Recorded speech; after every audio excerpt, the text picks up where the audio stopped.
ಈ ಬೆಂಗಳೂರಿನಲ್ಲಿ ಮರಗಳ ಮಾರಣ ಹೋಮಕ್ಕೆ ತಯಾರಿಯನ್ನ ಮಾಡ್ಕೊಳ್ತಾ ಇದ್ದಾರೆ. ಅಭಿವೃದ್ಧಿ ಹೆಸರಲ್ಲಿ ಮರಗಳನ್ನ ನಾಶ ಮಾಡೋದಕ್ಕೆ ಸಜ್ಜಾಗಿದ್ದಾರೆ. ಮೊದಲೇ ಬೆಂಗಳೂರಲ್ಲಿ ಪೊಲ್ಯೂಷನ್ ಆ ಮಟ್ಟಕ್ಕಿದೆ, ಒಂದು ಒಳ್ಳೆ ಗಾಳಿ ಸಿಗ್ತಾ ಇಲ್ಲ, ಇನ್ನೂ ಮರಗಳನ್ನ ಕಡಿಯೋದಕ್ಕೆ ನಿಂತ್ಕೊಂಡಿದ್ದಾರೆ. ಮೊದಲು BMRCL ಆಯ್ತು ಮೆಟ್ರೋಗೆ ಅಂತ, ಇದೀಗ ರೈಲ್ವೆ ಇಲಾಖೆಯ ಸರದಿ. ರೈಲ್ವೆ ಕಮರ್ಷಿಯಲ್ ಪ್ರಾಜೆಕ್ಟ್ಗೋಸ್ಕರ 368 ಮರಕ್ಕೆ ಕೊಡಲಿ ಇಡ್ತಾ ಇದ್ದಾರಾ ಅನ್ನೋ ಪ್ರಶ್ನೆ. ರೈಲ್ವೆ ಕಾಲೋನಿಯಲ್ಲಿ ಮರಗಳನ್ನ ಕಡಿಯೋದಕ್ಕೆ ತೀರ್ಮಾನ ಮಾಡಿದ್ದಾರೆ. ಬೆಂಗಳೂರಿನ ಕಂಟೋನ್ಮೆಂಟ್ ರೈಲ್ವೆ ಕಾಲೋನಿಯಲ್ಲಿದೆ ಮರಗಳನ್ನ ಕತ್ತರಿಸ್ತಾ ಇರೋದು ಬಗ್ಗೆ BBMP ಪ್ರಕಟಣೆ ಹೊರಡಿಸಿದೆ. ಅಲ್ಲರಿ, ಅಭಿವೃದ್ಧಿ ಹೆಸರಲ್ಲಿ ಮರಗಳನ್ನ ಕಡಿಯೋದು ಅವಶ್ಯಕತೆ ಇದೆಯಾ ನಿಮ್ಗೆ? ಇನ್ಯಾವ ಸೀಮೆ ಡೆವಲಪ್ಮೆಂಟ್ ಮಾಡ್ತೀರಿ ನೀವು? ಮರಗಳೇ ಬಿಡಬೇಡಿ ಬೆಂಗಳೂರಲ್ಲಿ, ಬರೀ ವೆಹಿಕಲ್ಸ್ ಆ ಹೊಗೆ ಕುಡ್ಕೊಂಡು ಬದುಕೋಣ.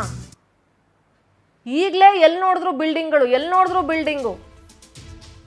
ಅಂಥದ್ರಲ್ಲಿ 368 ಮರ ಕಡಿಯಕ್ಕೆ ಹೊರಟು ನಿಂತ್ಕೊಂಡಿದ್ದೀರಾ ಅಂತಂದ್ರೆ ಏನು ಹೇಳೋದು?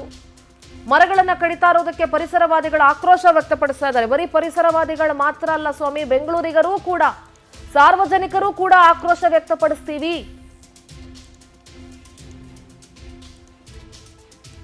ಸ್ವಲ್ಪ ನಮ್ಗೆಲ್ಲರಿಗೂ ಸ್ಟ್ರೆಸ್ ಆಗಿದ್ದಾರೆ ಬೆಂಗಳೂರಿನವ್ರು. ಆ್ಯಕ್ಚುಲಿ 380 ಮರ ಅಥವಾ 400 ಮರ ಏನಿದೆ, it's not a small number.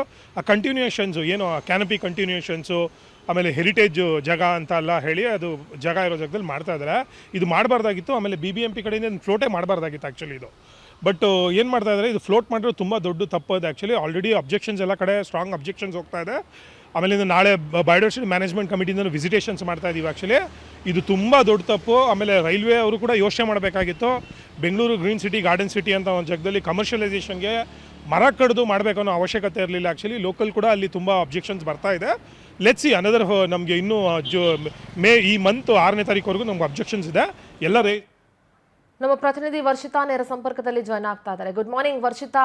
ಬೆಂಗಳೂರಲ್ಲಿ ಮರಗಳು ಕಾಣಕ್ಕೆ ಸಿಗೋದೇ ಬಹಳ ಕಡಿಮೆ, ಅಂಥದ್ರಲ್ಲಿ 368 ಮರ ಕಡಿಯೋದಕ್ಕೆ ಮುಂದಾಗಿದ್ದಾರೆ ಅನ್ನುವಂಥ ವಿಚಾರ ಇದೆಯಲ್ಲ, it's not a easy matter. ಜೊತೆಗೆ ಗಾರ್ಡನ್ ಸಿಟಿ ಅನ್ನೋದನ್ನ ಬಿಟ್ಬಿಟ್ಟು ನೆಕ್ಸ್ಟ್ ಬಿಲ್ಡಿಂಗ್ ಸಿಟಿ ಅಂತ ಹೆಸರಿಡಬೇಕಾಗತ್ತೆ ವರ್ಷಿತಾ ಬೆಂಗಳೂರಿಗೆ. ಪರಿಸರವಾದಿಗಳು ಕೂಡ ಆಕ್ರೋಶ ವ್ಯಕ್ತಪಡಿಸ್ತಾ ಇದ್ದಾರೆ. ಸದ್ಯ ಇದ್ರ ಬಗ್ಗೆ ಏನೆಲ್ಲ ಅಪ್ಡೇಟ್ಸ್ ಇದೆ ವರ್ಷಿತಾ? ಸಿಂಧೂರ ಸಿಲಿಕಾನ್ ಸಿಟಿ ಬೆಂಗಳೂರನ್ನ ಇನ್ನೊಂದು ಕಡೆಯಾಗಿ ಗಾರ್ಡನ್ ಸಿಟಿ ಅಂತ ಕೂಡ ತುಂಬ ಜನ ಹೇಳ್ತಾರೆ. ಯಾಕಂದರೆ ಈ ಹಿಂದೆ ಸಾಕಷ್ಟು ಮರಗಳಿದ್ವು, ಒಳ್ಳೆ ಗಾಳಿ ಬರ್ತಾ ಇತ್ತು ಅಂತ ಸಾಕಷ್ಟು ಜನ ಇಷ್ಟಪಡ್ತಾ ಇದ್ರು. ಆದರೆ ಇತ್ತೀಚೆಗೆ ಮರಗಳ ಮಾರಣ ಹೋಮವನ್ನು ಮಾಡ್ತಾ ಇರುವಂಥದ್ದು, ಅದರಲ್ಲೂ ಮರಗಳ ಬುಡಕ್ಕೆ ಆ್ಯಸಿಡ್ಗಳನ್ನು ಹಾಕೋದಾಗಿರ್ಬೋದು, ಕಾಮಗಾರಿ ಹೆಸರಿನಲ್ಲಿ ಮರಗಳನ್ನು ಕಡಿಯೋದಾಗಿರ್ಬೋದು, ದಿನೇ ಮರವನ್ನು ಕಡಿಯೋರ ಸಂಖ್ಯೆ ಕೂಡ ಅತಿ ಹೆಚ್ಚಾಗಿ ಕಾಡ್ತಾ ಇರುವಂಥದ್ದು. ಈಗಾಗಲೇ ಹೇಳ್ತಾ ಇದ್ದಂಗೆ ಇಷ್ಟು ದಿನಗಳ ಕಾಲ ಕೂಡ BMRCL ತನ್ನ ಒಂದಷ್ಟು ಏನು ಕಟ್ಟಡವನ್ನು ಕಟ್ಟೋದಕ್ಕಾಗಿರ್ಬೋದು ಅಥವಾ ರೈಲ್ವೆ ಟ್ರ್ಯಾಕ್ಗಳನ್ನು ಆಗಿರ್ಬೋದು, ಇದಕ್ಕೊಂದಷ್ಟು ಮರಗಳನ್ನು ಕಡ್ದಾಯಿತು.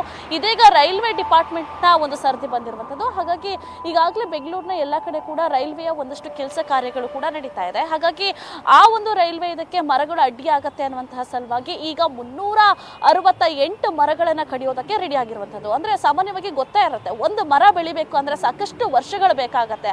ಆ ಮರದಿಂದ ಸಾಕಷ್ಟು ಜೀವಿಗಳಾಗಿರ್ಬೋದು, ನಮಗೂ ಕೂಡ ಒಳ್ಳೆ ಆಕ್ಸಿಜನ್ ಕೂಡ ಸಿಗ್ತಾ ಇರುತ್ತೆ. ಆದ್ರೆ ಬೆಂಗಳೂರಿನ ಕಂಟೋನ್ಮೆಂಟ್ ಏನಿದೆ ವಸಂತ ನಗರದಲ್ಲಿರುವಂಥದ್ದು, ಆ ಒಂದು ಪ್ರದೇಶದಲ್ಲಿ ಈಗ ಮರಗಳನ್ನು ಕಡಿಯೋದಕ್ಕೆ ಹೊರಟಿರುವಂಥದ್ದು ನಿಜಕ್ಕೂ ಈಗ ಪರಿಸರವಾದಿಗಳಾಗಿರ್ಬೋದು, ಬೆಂಗಳೂರು ನಿವಾಸಿಗಳಾಗಿರ್ಬೋದು, ಎಲ್ಲರೂ ಕೂಡ ಆಕ್ರೋಶವನ್ನು ವ್ಯಕ್ತಪಡಿಸ್ತಾ ಇರುವಂಥದ್ದು.